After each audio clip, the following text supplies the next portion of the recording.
মার গুড় দিয়ে রুটি, চিনি দিয়ে চা, চার সঙ্গে একটা সিগারেট হয়ে গেলে ভালো হতো। এখন চা খাওয়ার দরকার নাই, অনেক রাত হয়ে গেছে, একেবারে ভাত খেয়ে ঘুমিয়ে যাবো। দাদা সকালে কিছু খাই নাই। তোমার বাচ্চা হচ্ছে না মানে তোমার মেশিন ঠিক নাই। তোমার হাত পা থাকতো ভিক্ষা করছো কি গান বাজাতে, খেটে খাও গা।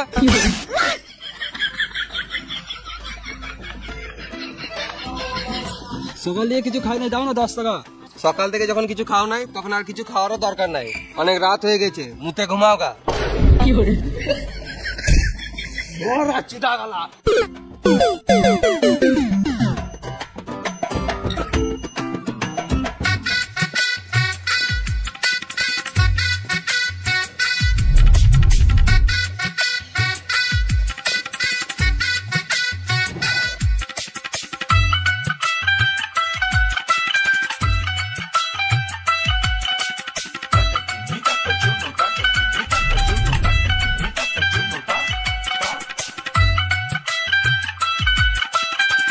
পুরো গাঁড় ফাটা রেস্টুরেন্ট তো মানা। বালের রেস্টুরেন্ট মানা, এত বড় রেস্টুরেন্টে একটা লাইটও নাই। রাজ, তুই খাবারটা অর্ডার দে, আমি বাথরুম থেকে আসছি।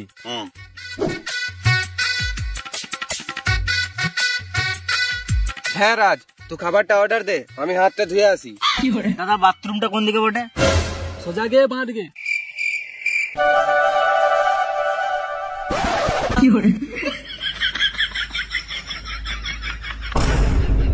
এই তো একজনকে পেয়েছি। দাদা বলছি হাত ধোয়ার বেসিনটা কোন দিকে? এসো, ওই তো ওইখানে আছে, চলে যাও।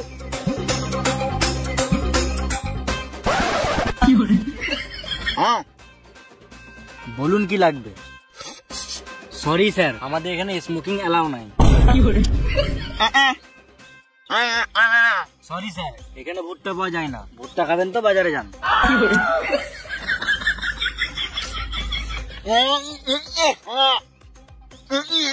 স্যার আপনি পা ধুবেন তো বাথরুমে যান।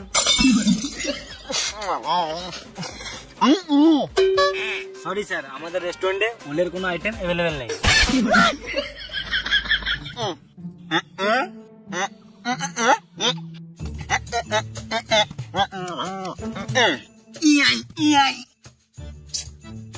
স্যার আপনি কোন ভাষায় কথা বলছেন কিছুই বুঝতে পারছি না, বাংলায় বললে একটু ভালো হতো।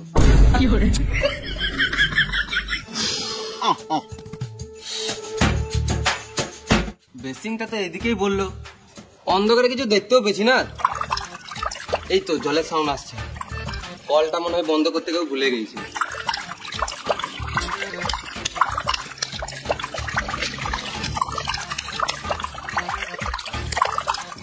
গরম জল, ট্যাঙ্কির জল মনে হয় গরম হয়ে গেছে।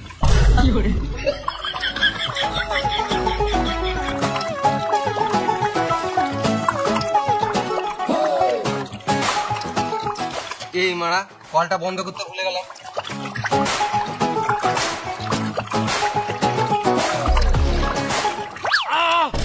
সুরে বাচ্চা কানা নাকি রে? কে মারলে? রাতের বেলা বলে ছেড়ে দিলাম, দিনের বেলা হলে না গাড়ি লাথি মারে যেতাম।